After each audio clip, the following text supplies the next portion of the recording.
3 in the morning. The wooden barracks at Auschwitz are freezing.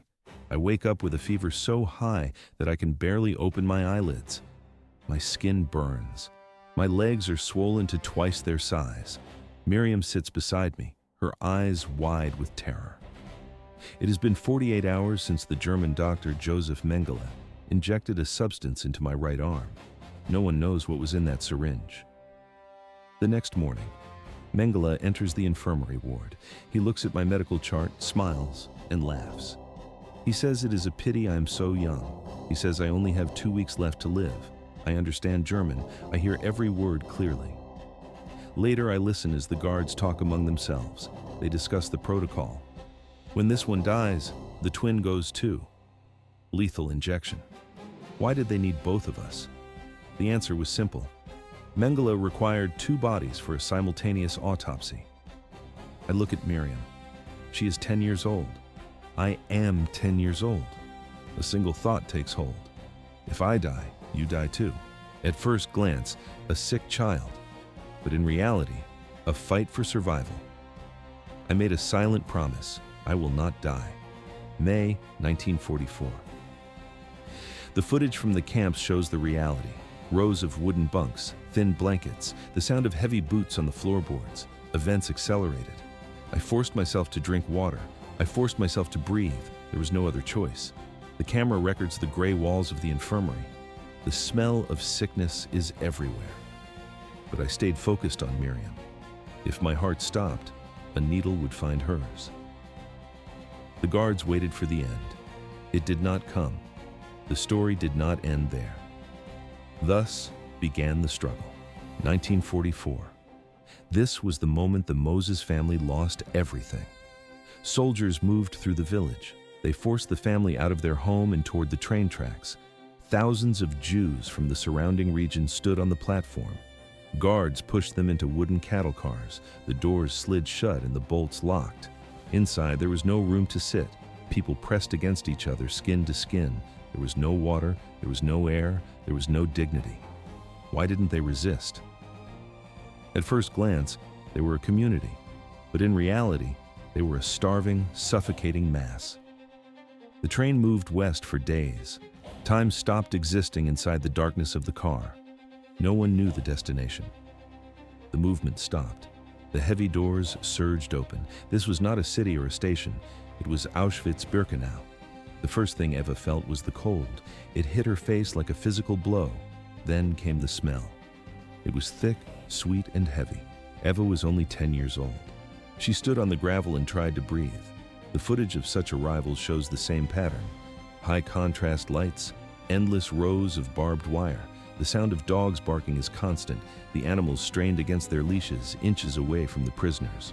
German soldiers stood in polished uniforms, shouting commands that no one could fully understand. Chaos took over the platform. Families were torn apart in seconds. A guard pointed a finger, to the right, to the left. One direction meant labor, the other meant the gas chamber. Life and death were decided by a single glance from a man with a whistle. Eva turned her head for 1 second. She looked for a familiar face in the crowd of thousands. When she looked back, her father was gone. Her 2 older sisters were gone. They did not say goodbye. They simply vanished into the sea of striped uniforms. She would never see them again. Events accelerated. Eva and Miriam gripped their mother's coat. Their hands shook. They sobbed, but the noise of the camp drowned them out. They stood on the concrete, 3 figures left alone in the smoke. There was no turning back. 1944. The Auschwitz platform was a chaotic mass of people moving like a flood. In the middle of the crowd stood a mother and her 2 daughters. They were lost. Suddenly, a man in a uniform ran through the station. He pushed past the prisoners with a specific goal in mind. He shouted one word over and over again. Zwillinge, Zwillinge, twins, twins. The man stopped directly in front of them. He stared at the 2 girls. His eyes showed a cold satisfaction. It was as if he had found a missing piece of equipment. He asked a single question. Are they twins? The mother did not answer immediately. She felt the danger. She sensed that this question carried a hidden weight, though she could not name it. Is it good? She whispered the words. The guard nodded. Yes, she confirmed the fact. In that second, the machinery of the camp moved. Another soldier appeared. He did not explain the rules. He did not look the woman in the face. He grabbed the mother and shoved her to the right. Other hands seized the girls and pulled them to the left. The screaming began. Eva watched her mother's arms stretch out into the air. It was a gesture of pure desperation. The gap between them widened. This image burned into Eva's mind. There was no time for a goodbye. 30 minutes. That was the total duration. In half an hour, Eva lost her father, her sisters, and her entire world. The structure of her life vanished. Only she and Miriam remained. They stood in the center of the platform, holding hands. They were crying. They did not yet understand the nature of the hell surrounding them. The selection was over. But they were not chosen for survival. They were chosen to be biological samples. Their destination was the laboratory of death. The man who had been screaming was looking for subjects. His name was Josef Mengele. Josef Mengele, doctor, SS officer, one of the most prolific criminals in human history. Mengele held a surgical obsession with twins. It was a ritualistic fixation that dictated every movement and decision he made inside the camp. He believed studying twins would unlock the secrets of genetics. His goal was clear: engineer a superior race through biological manipulation. How did he intend to achieve this? He required human material. He needed living bodies to manipulate, compare, and eventually destroy. In Auschwitz, he possessed unlimited access to this resource. Records from the Auschwitz Museum archives confirm the scale. Mengele performed experiments on approximately 1,500 pairs of twins. Fewer than 200 individuals survived. The math is simple. The reality is total destruction. At first glance, a medical researcher, but in reality, a professional executioner. Eva and Eva Mozes became known as Mengele Twins. It was a title they did not understand at the time. The weight of those words would only settle later, etched into their lives by trauma. Every single morning, Mengele conducted the roll call. He didn't just count prisoners, he calculated his inventory. He needed to know how many test subjects remained alive for the day's schedule. He checked who was ready to be measured, who was ready to be injected, and who was ready to be broken again. The footage from the era shows the process. Children stood in long lines. They were forced to remain completely naked. They stood exposed under cold laboratory lights. They were vulnerable, stripped of clothing and dignity. There was no privacy. There was no mercy. The air in the barracks was thick with the smell of disinfectant and unwashed bodies. Guards moved between the rows with clipboards. Any child who stumbled was marked. Any child who cried was silenced. For Mengele, these were not children. They were data points in a ledger. This was only the beginning. The experiments followed a rigid, lethal routine. Doctors measured every inch of the children's bodies. They compared eye colors. They analyzed bone structures. Often, they injected one twin with a disease to see how the other would react. The goal was never to heal. The goal was to observe the process of dying. The sound of boots on the gravel signaled his arrival. The children froze. No one dared to breathe when the white coat appeared. Mengele smiled while he worked. He whistled tunes while he selected his next victims. Events accelerated as the war progressed. The demand for results grew. The pace of the killings increased. There was no turning back for those trapped in the twin block. They lived in a state of permanent fear, waiting for the next whistle, the next needle, or the next selection. The survivors carried these marks forever. Mengele walked slowly through the ranks. He observed, took notes, and evaluated the children. He did not see human beings. He saw biological objects. This was the start of a systematic nightmare for Eva and Miriam. Eva underwent two specific types of torture. Every Monday, Wednesday, and Friday, the routine was measurement. Guards moved Eva, Miriam, and the other twins into a cold room. They forced the girls to stand naked for up to 8 hours at a time. Doctors used calipers and scales on every body part. They measured heights, skull shapes, limb circumferences, and facial angles. They compared one sister against the other to find every symmetry or deviation. They recorded everything in massive tables. Thousands of numbers filled the pages. No one looked at the faces of the children. But Tuesdays, Thursdays, and Saturdays were different. These were the blood laboratory days. It was a factory of needles. Why was the blood so important? To Mengele, it was the key to genetic control. But for Eva, it was physical agony. Technicians tied both of Eva's arms with thick rubber bands. They tightened them until the skin turned purple and the blood flow stopped. From the left arm, they drained massive quantities of blood. They took so much that Eva's vision blurred and her legs gave way. Then, they moved to the right arm. They injected unknown chemical substances. Each session involved at least 5 separate injections.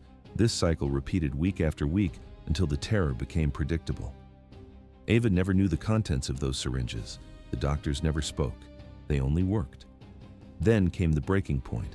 After one specific injection, Eva's body failed. Her temperature spiked. Her arms and legs swelled until the skin was tight and agonizing to touch. It was August. The sun was scorching, but Eva was shivering with a violent fever. Bright red spots covered her entire body. The guards saw the reaction. During the next laboratory visit, they skipped the needles. They measured her temperature and gave a command. They moved her to the hospital. In reality, the hospital was a lie. The building was a wooden barrack. It was filled with people who looked like skeletons. There was no medicine, only the sound of labored breathing and the smell of rot. The next morning, the door opened. Josef Mengele walked in. 4 other doctors followed behind him. The footage from the camps shows the layout, rows of wooden bunks and thin blankets. Mengele approached Eva's bed. He did not offer help. He looked at the charts. He spoke only one sentence. "Too bad she's so young. She has only 2 weeks to live." Mengele turned and walked out. For him, the experiment was over. For Eva, the fight for survival had just begun, 10 years old. This was the age when Eva Mozes received her death sentence. The doctor did not touch her. He did not perform a physical exam. He simply looked at the temperature chart hanging at the foot of her bed. He spoke 4 words in a cold, detached tone. "What a pity she is so young." Then came the technical verdict.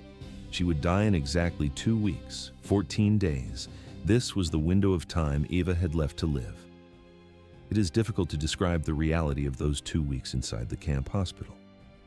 One memory remains clear in Eva's mind. She's on the barracks floor. She is crawling. Her legs no longer function, so she uses her elbows to pull her body across the wood and dirt. The goal was a water tap on the far side of the room. The footage in her mind is fragmented. She crawls, loses consciousness, wakes up, and crawls again.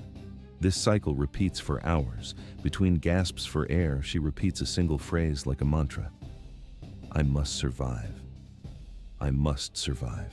She does not think about the pain. She only thinks about the next inch of floor. The 2-week deadline passed. The fever broke. Eva felt a sudden surge of physical strength. It took another 21 days for her body temperature to stabilize at 36 degrees. When she was finally strong enough to walk, she was sent back to the twins' barracks. She found her sister, Miriam, sitting on a wooden bunk. Miriam was staring at a wall, her eyes vacant and fixed on nothing. Eva asked a simple question. "What happened to you?" Miriam did not look at her. She spoke with a flat, hollow voice. "I cannot talk about it. I will not talk about it." The conversation ended there. For 40 years, the 2 sisters maintained this wall of silence. They lived their lives, moved across oceans, and raised families, but they never spoke the word Auschwitz to one another. 4 decades passed before the silence broke. Eva finally found the courage to ask the question she had carried since 1945. She asked Miriam if she remembered the day the guards took Eva to the hospital. Miriam's voice was barely audible. It was a whisper. Yes, she remembered. Eva pushed further. She touched the old wound with precision. She asked what happened to Miriam during those specific 2 weeks. Miriam took a long, heavy breath. Her response was clinical. She explained that she was kept under 24-hour Nazi medical supervision. For those exact 14 days, while Eva fought to stay alive, the doctors were busy with Miriam. The timing was not a coincidence. It was a controlled experiment. While one twin was expected to die, the other was monitored as a biological baseline. Events moved toward a dark conclusion. This was the secret they had kept for 40 years. 14 days. That was the time limit Josef Mengele set for Eva Kor to die. During this period, Miriam became a living test subject. Guards watched her. Doctors measured her. Every hour they monitored her vitals as if the entire experiment depended on her sister's pulse stopping. What happened when the 2 weeks ended? Eva asked this question years later. Miriam's answer was grim. The deadline passed, but the torture did not stop. Soldiers marched Miriam back to the laboratories immediately. The needles returned. They injected her with multiple unknown substances. Her body reacted instantly. She developed a high fever. Her strength vanished. She became profoundly ill, surviving on the edge of collapse. Decades passed. Miriam moved to Israel, married, and attempted to build a normal life, but the past remained inside her. During her first pregnancy, the symptoms surfaced. She suffered severe kidney infections. Doctors administered every known antibiotic. Nothing worked. The bacteria resisted all treatment. 1963. Miriam's second pregnancy began. The situation turned critical. In the frame, hospital monitors and frantic Israeli doctors, they launched a full investigation to find the cause of her organ failure. They found a physiological impossibility. The discovery was devastating. Miriam's kidneys were the size of a 10-year-old child's. They had never grown. Her adult body was being sustained by infant organs. It was a direct result of the injections in Auschwitz. Eva pleaded with her sister. She begged her not to get pregnant again. Every child was a death sentence, but Miriam refused to stop. She wanted a family. She had a third child. It was a battle of will against biology. The third birth was the breaking point. Immediately after the delivery, her kidneys failed completely. The organs simply stopped functioning. There was no more time. 1987. In that year, the organs simply failed. Eva had 2 healthy kidneys, and she had only one sister. For Eva, there was no hesitation. She didn't consult lawyers or weigh the risks. She went into surgery, gave up her left kidney, and handed Miriam a second chance at life. But the reprieve was short. 1 year later, a new crisis emerged. Doctors discovered cancerous polyps in Miriam's bladder. The situation was critical. Medical professionals issued a clear ultimatum. They needed the Auschwitz medical files. They needed the specific records of the chemical substances injected into the twins during their childhood. The hunt for documents began. Investigators moved across international borders. They scoured archives in Germany, Poland, and the United States. They interviewed historians and contacted specialized institutions. They searched for names, dates, and chemical formulas. The result was total silence. No records existed. No evidence remained. Without those answers, the doctors were fighting an invisible enemy. Miriam's body could not hold out any longer. June 6, 1993. Miriam died. The mystery of the injections went with her to the grave. The experiment ended here. Thus concluded a life defined by a laboratory. One sister survived, the other became a final statistic of the camp's legacy. January 1993. This was the date that changed everything for Eva Mozes' Corps. Months had passed since the death of her twin sister Miriam. The grieving process was interrupted by a single jarring phone call from Boston. A university professor was on the line. He wanted Eva to deliver a lecture about her survival in Auschwitz. The request seemed standard until the final moments of the conversation. The professor added one specific condition. He asked Eva to bring a Nazi doctor with her to the stage. Eva remained silent. She did not move. The absurdity of the request froze her in place. How could anyone expect a survivor to have a Nazi doctor on speed dial? Then, a specific memory surfaced. 1 year earlier, in 1992, Eva and Miriam had filmed a German documentary. The subject was the Mengele Twins. During production, she saw him. An elderly man with gray hair and a quiet voice. He had been an SS physician at the death camp. His name was Dr. Hans Munch. Eva checked the facts. If Munch was alive for the filming in 1992, he might still be alive now. She did not hesitate. She tracked down his contact information and dialed the number. Eva spoke clearly into the receiver. She did not scream. She did not accuse. She simply relayed the professor's invitation to the man who once watched her suffer. The tension was absolute. At first glance, a victim calling her executioner, but in reality, a calculated move to uncover the truth. There was no turning back now. The footage from that period shows Eva's hands were steady as she held the phone. She waited for the answer. To her shock, the old doctor agreed to meet. He did not hang up. He did not hide. Events accelerated quickly. Eva traveled to Germany to meet Munch face-to-face in his private home. The camera records the scene: a small living room, tea on the table, and a former SS officer sitting across from a woman he once saw as subhuman. This was the beginning of an impossible alliance.